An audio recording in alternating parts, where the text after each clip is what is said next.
have yet another participant from Shrink Your Fibroids. How are you today? I'm doing well, thank you. So my first question is, what made you decide to do this?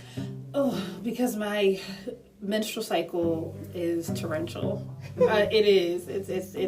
It's life altering to the point where I try to plan monthly to stay home for a day or two on my cycle, just because the volume of blood that I'm losing is happening so fast that I ruin clothes at work and have accidents upon accidents. So, do you have pain, or is it just mainly the bleeding?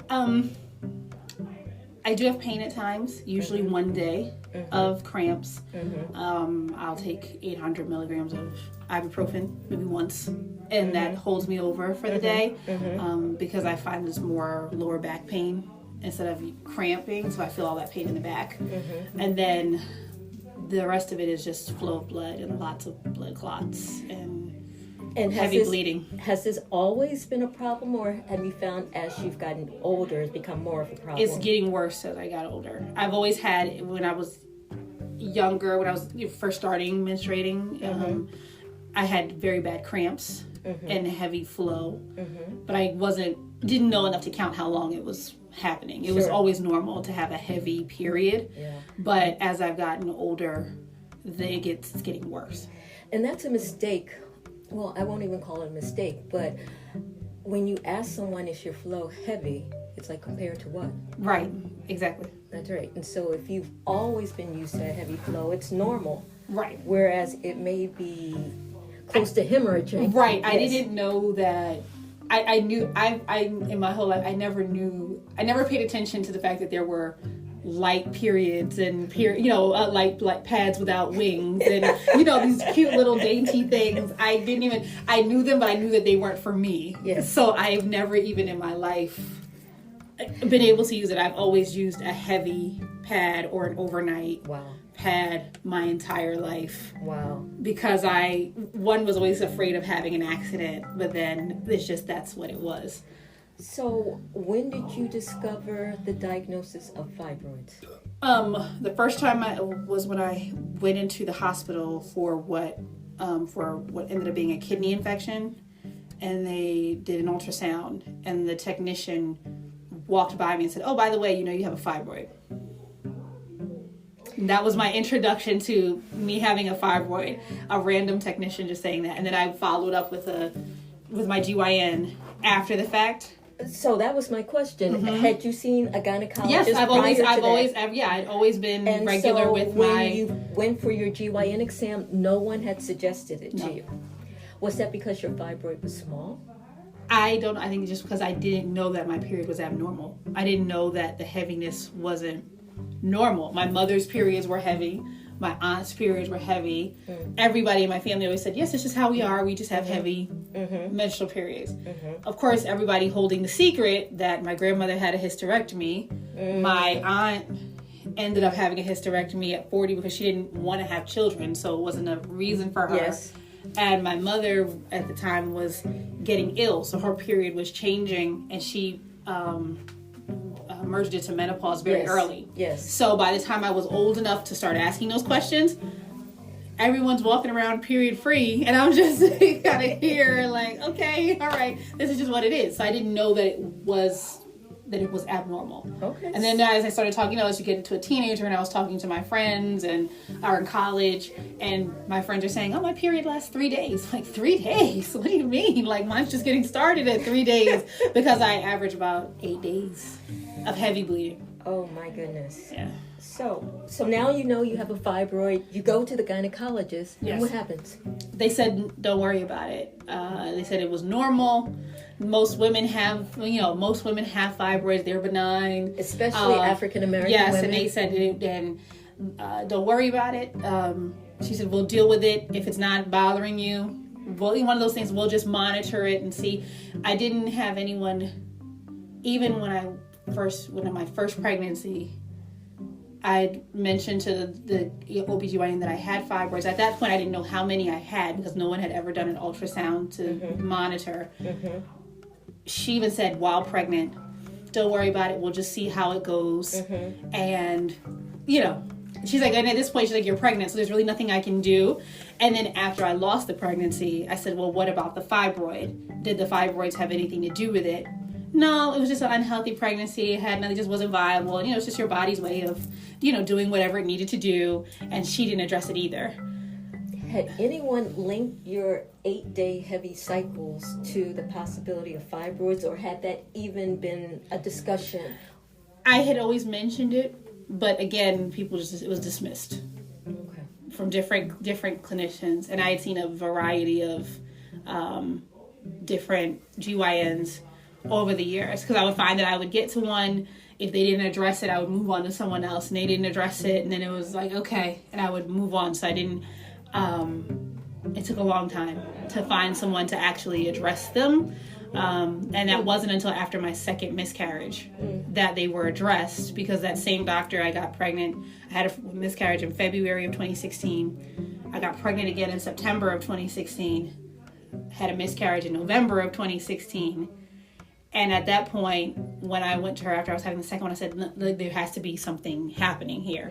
And she didn't want to do any testing. She was just chalking it up to being, to these just being pregnancies that didn't last. And I went and got a second opinion. And that doctor then said, I don't have any explanation. He did. I had gone to see another specialist in New York, got a full genetic panel done to see, was I having, were my chromosomes off? Was there anything wrong with me? There was nothing wrong. Everything came back normal. And so when I went back to the second opinion, with all of that information, he said the only thing at this point I can think it is these fibroids, because there's nothing else clinically wrong with you to explain why you're not holding these pregnancies. And my partner at the time was refusing any testing, so I didn't know if it was him or not. Yes. But he said, so this is the only thing I have. And his, at that point, after we did the multiple studies, he decided he said the myomectomy was the option, because I wanted to still have children. Yes. So I had a myomectomy in January of 2017, where they removed 23 fibroids.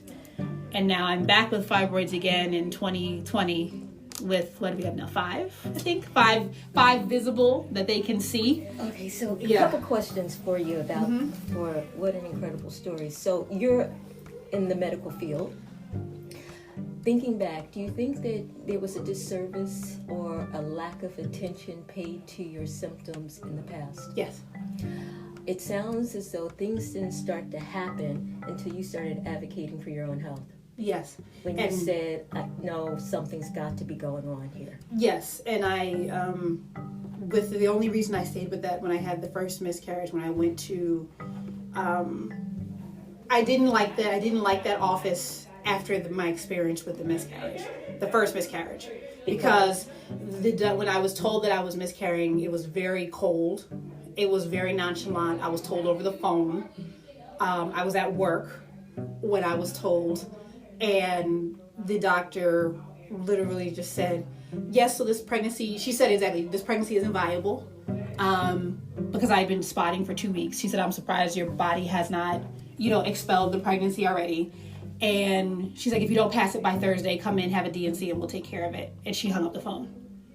And this was my first pregnancy, everything. I was standing in the hallway at work, fighting back tears, and then had to go back into my office, and people were asking me all kinds of questions, and I just, went home in a fog, waiting for whatever to happen. She did not call in any medication for me. She didn't ask me what I didn't know what to expect. Yes. Even though I had the knowledge, you just don't know what to expect with your own body. Yes. I didn't know what to expect, so I just went home and sat there waiting for something to happen. After it happened, I went back in and, she did another sonogram, to confirm that, everything had been expelled, and that was it. And then there was no more conversation about it. And it was just left alone. And it was so cold. And especially because my doctor was a woman and had just given birth. I thought that she was pregnant when I was pregnant. So I'm thinking you should have been a little bit more sensitive to this, but no. So were you surprised when you heard we removed 23 fibroids?